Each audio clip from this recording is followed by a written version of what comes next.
I just want to address this thing about changing trades. So I want to take this thing about switching trades and modifying trades and stuff like that, and say that there's no one position that's universally better than another. And with the majority of the market neutral strategies, including the M3 in general, what we're trying to do is create a position that does well in a very wide variety of what we'd call the most common circumstances while maintaining a reasonable return. Now realize that as you cover a wider and wider variety of circumstances, the win rate on a trade might tend to be higher, but the overall profits are going to tend to be lower. If you were to compare this to, say, a car, for example, I have a car, or I own a car that covers a very wide variety of the most common circumstances for me. I live in New Hampshire. I have a family of 4. I like fast cars, and I like cars that look good. So, my wants are, right, I have some goals. My wants are, I want something that's fast and performs well. I want something that can comfortably carry 4 people with luggage because we like to go on trips, right? It has to feel good on the winding roads in the summertime, but it also has to drive well in 2 feet of snow. And it has to do this without changing tires because, changing tires is just a pain in the ass. If you're someone who has to change snow tires to summer tires every year, that's a problem. So what I end up owning is a Dodge Charger with all-wheel drive and a great big Hemi V8 in it. And it does all those things quite well. But if I raced a Cobra Mustang, for example, right, a really fast car, or a car that was designed strictly for performance, I'd lose.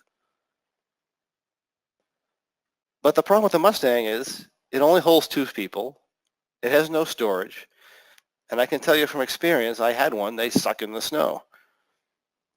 If I took 5 people on a trip across country, a van would clearly be a better choice than the Charger. But it's slow and it doesn't handle well. And it's a van. I have no interest in driving a van. I did that for years when my kids were younger and we had to carry everybody around. If I had to climb a mountain in a blizzard, which happens from time to time where I live, I'd clearly be better off with a big 4-wheel drive truck with beefy snow tires and maybe even a plow than I would in the Charger. But that wouldn't be a good year-round car. It wouldn't be a good car to go on a trip with, right?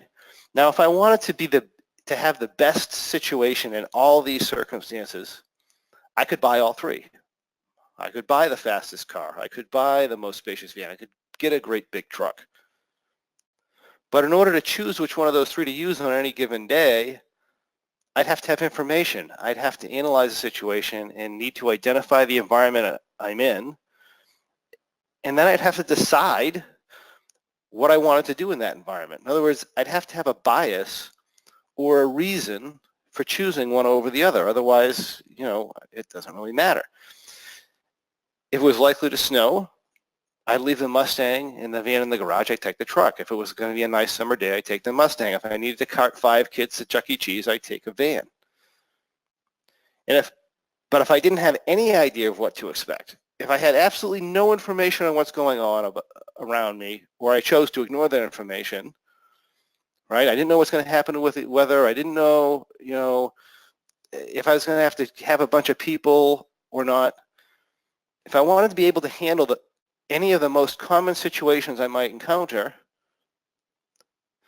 I'd take the Charger because while it might not be the best choice for what ultimately happens, it's the one that's going to do, or most likely to do well in the majority of situations that I'm likely to encounter.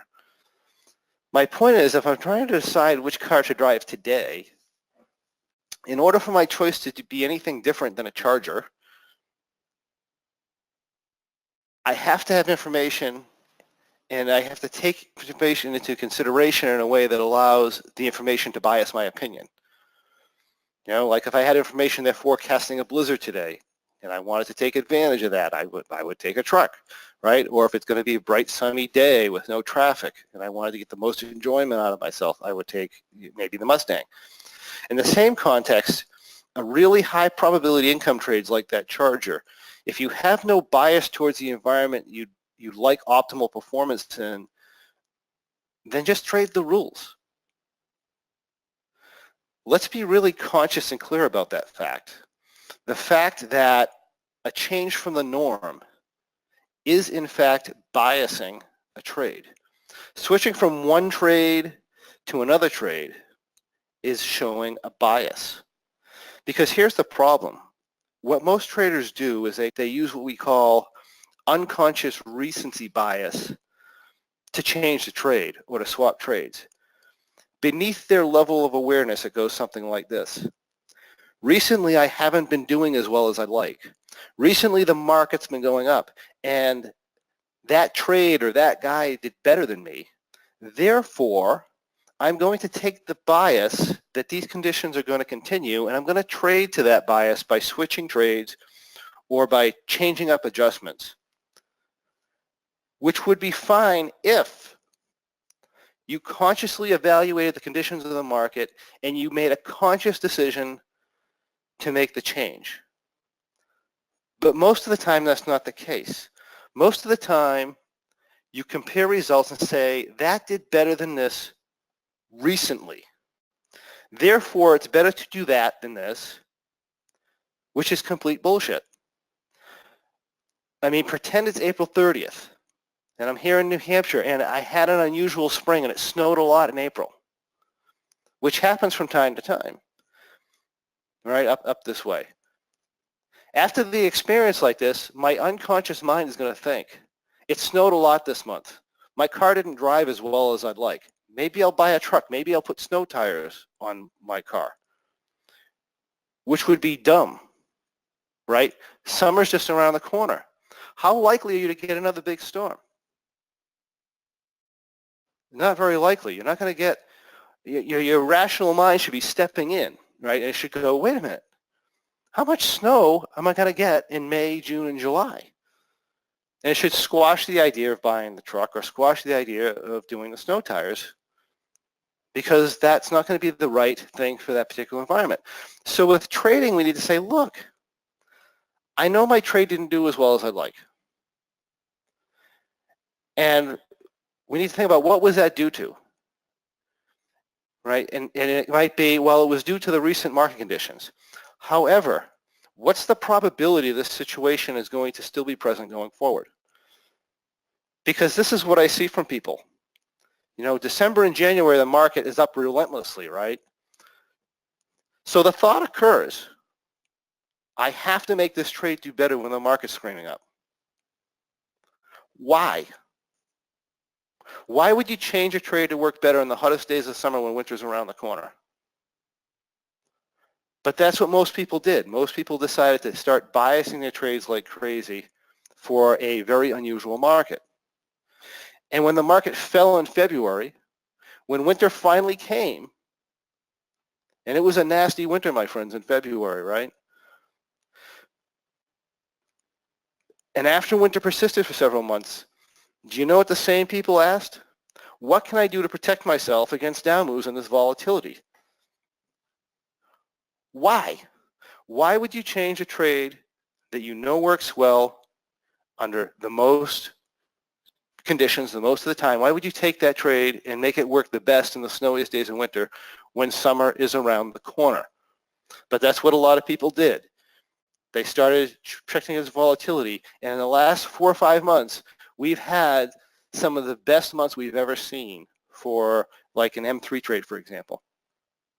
And they're missing out on that, which is more normal, by the way. I've been doing this since 2006, right? This M3 thing. 12 years. I've never seen a better stretch than what we've had recently. But unfortunately, most traders, they modify strategies, they switch strategies, they start trading terribly small. They're too busy to make money because they're trying to protect themselves from snow in the middle of summer. Their conscious mind should have stepped in and said, whoa, whoa, whoa, whoa, back up the bus here. I'm trading this way because I want to do well most of the time. Doing well most of the time means doing suck-ass poorly some of the time.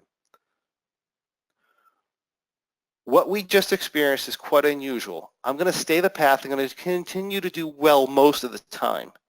and continue to trade the way I know does well most of the time. Now, if for whatever reason, right, if you go through this process and for whatever reason you consciously decided to take on a bias, that's a different story, right? What I'm talking about is doing this unconsciously, just getting the feeling that I'm not doing well, the market's been going up, I have to make a change. That's crap. The market's extremely volatile recently, I have to make a change. That's crap. Unless you've brought it to your conscious awareness and you've looked at what's going on and you've decided that the market is going to stay this way for an extended period of time, therefore I want to, and you decide, therefore I want to bias my opinion to do that, right? That's a different story. If you want to do that, by all means, if you've deliberately analyzed the situation and you've decided that the market has a high probability of this situation continuing coupled with a low probability of this other thing not happening, then, and you like to play that bias, go for it. But do it consciously, right? Do it with volition, do it with a purpose. And if it doesn't work out, if your bias doesn't come to pass, don't blame the trade structure. It's not the trade structure's fault, right? It's your fault. You made the wrong decision.